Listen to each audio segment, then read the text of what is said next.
Shalom adik-adik, sebelum kita membaca firman Tuhan, mari kita berdoa bersama-sama terlebih dahulu.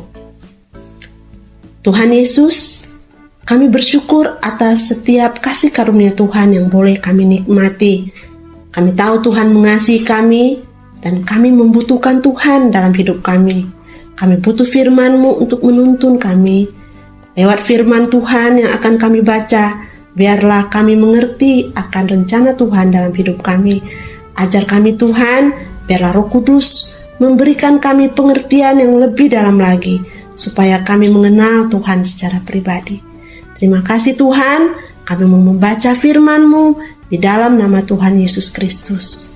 Haleluya, amin. Hakim-Hakim pasal 21 ayat 1-25. Suku Benyamin dapat tetap hidup. Orang-orang Israel telah bersumpah di Mizpah demikian, seorang pun dari kita tak akan memberikan anaknya perempuan kepada seorang Benyamin menjadi istrinya. Ketika bangsa itu datang ke Betel dan tinggal di situ di hadapan Allah sampai petang, maka mereka pun menyaringkan suaranya menangis dengan sangat keras. Katanya, "Mengapa ya Tuhan Allah Israel, terjadi hal yang begini di antara orang Israel, yakni bahwa hari ini satu suku dari antara orang Israel hilang?" Keesokan harinya, pagi-pagi, maka bangsa itu mendirikan mezbah di situ, lalu mempersembahkan korban bakaran dan korban keselamatan. Pada waktu itu berkatalah orang-orang Israel, "Siapakah dari seluruh suku Israel yang tidak ikut datang dengan jemaah ini untuk menghadap Tuhan? Sebab mereka telah bersumpah dengan sungguh-sungguh mengenai orang yang tidak datang menghadap Tuhan di Mizpah demikian. Pastilah ia dihukum mati." Orang-orang Israel merasa kasihan terhadap suku Benyamin saudaranya itu. Maka kata mereka, "Hari ini ada satu suku terputus dari orang Israel. Apakah yang dapat kita lakukan kepada orang-orang yang tinggal itu dalam hal mencarikan istri?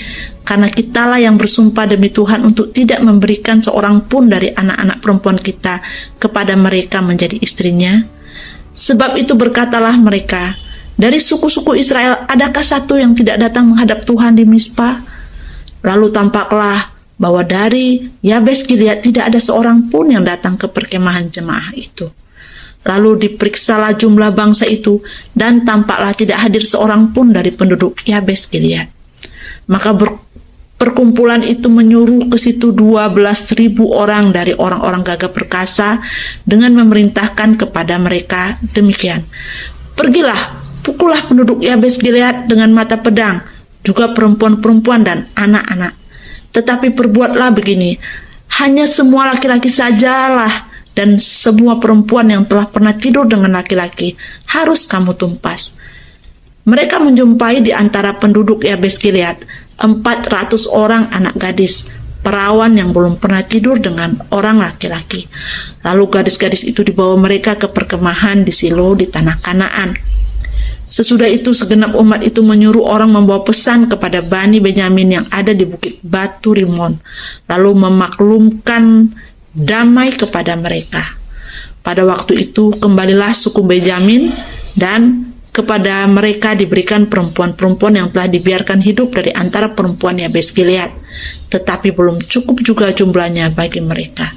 Maka bangsa itu merasa kasihan kepada suku Benyamin, karena Tuhan telah membuat keretakan di antara suku-suku Israel.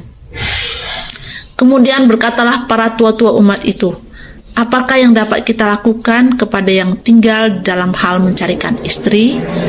Sebab perempuan-perempuan telah punah dari antara suku Benyamin." Lagi kata mereka, "Warisan orang-orang yang terluput itu haruslah tetap tinggal pada suku Benyamin, supaya jangan ada suku yang terhapus dari antara orang Israel.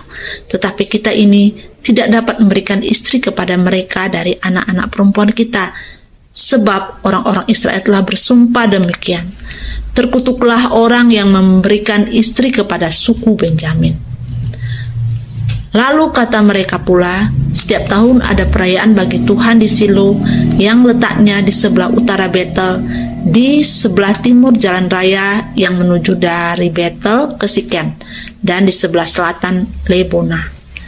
Maka mereka berpesan kepada Bani Benyamin demikian, Pergilah menghadang di kebun-kebun anggur, perhatikanlah baik-baik. Maka apabila anak-anak perempuan Silo keluar untuk menari-nari, baiklah kamu keluar dari kebun-kebun anggur itu, dan masing-masing melarikan seorang dari anak-anak perempuan Silo itu menjadi istrinya dan pergi ke tanah Benjamin.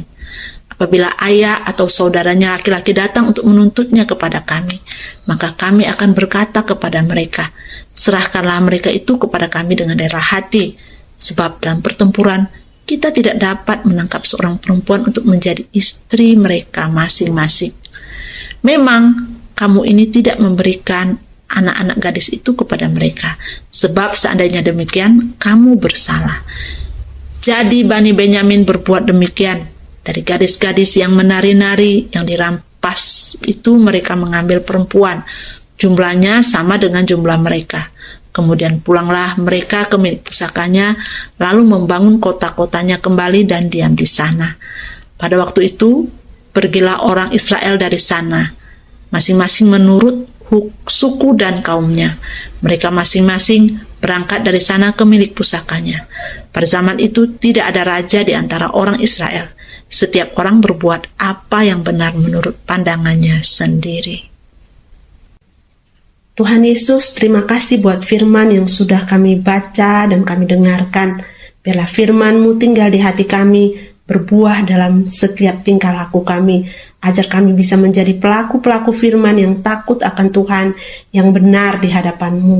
Tuhan, kami berdoa untuk bangsa dan negara kami. Berkatilah bangsa ini menjadi bangsa yang maju dan kuat. Berkatilah para pemimpin bangsa Indonesia ini Tuhan, mulai dari presiden sampai kepada seluruh jajaran pemerintahan, agar mereka bisa bekerja dengan hikmat dan kebijaksanaan yang dari Tuhan. Anugerahkanlah mereka kejujuran dan Roh Kudus yang takut akan Tuhan, dan dapat menerapkan semua aturan untuk segala sesuatunya demi kemakmuran bangsa dan negara dan seluruh rakyat yang ada di dalamnya. Tuhan Yesus, kami juga berdoa buat seluruh rakyat Indonesia, biarlah mereka hidup aman, damai, sejahtera, jauh dari segala bencana, jauh dari segala kerusuhan, jauh dari segala hal-hal yang bukan berasal daripada-Mu.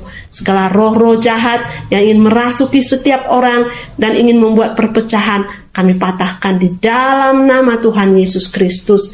Kami berdoa juga buat seluruh orang-orang tua supaya mereka juga bisa mendidik anak-anak dengan baik dan benar, dengan takut akan Engkau. Dan Tuhan, biarlah anak-anak juga bisa menjadi anak-anak yang bisa diandalkan, bisa dibanggakan oleh orang tua dan negara dan bangsanya. Kami juga berdoa Tuhan buat seluruh orang-orang yang memberitakan Injil kebenaran firman Tuhan. Biarlah Tuhan beri mereka kekuatan, hikmat, juga kebijaksanaan dalam menyampaikan berita kabar baik-Mu Tuhan Yesus, supaya banyak jiwa-jiwa dimenangkan demi hormat kemuliaan nama Tuhan. Terima kasih Tuhan Yesus. Kami berdoa buat mereka yang sakit, buat yang susah, buat mereka yang berkekurangan. Biarlah Tuhan Engkau sembuhkan, Engkau hiburkan, Engkau cukupkan semua. Dan biarlah mereka boleh merasakan juga kebaikan Tuhan. Kami berdoa buat seluruh anak-anak sekolah minggu. Biarlah mereka juga dalam pengawasan Tuhan dimanapun mereka berada. Biarlah mereka juga menjadi anak-anak yang takut akan Engkau. Terima kasih Bapa Surgawi. Kami sudah berdoa, kami bersyukur dan kami berterima kasih. Dalam nama Tuhan Yesus Kristus. Haleluya. Amin. Sampai jumpa. Tuhan Yesus memberkati.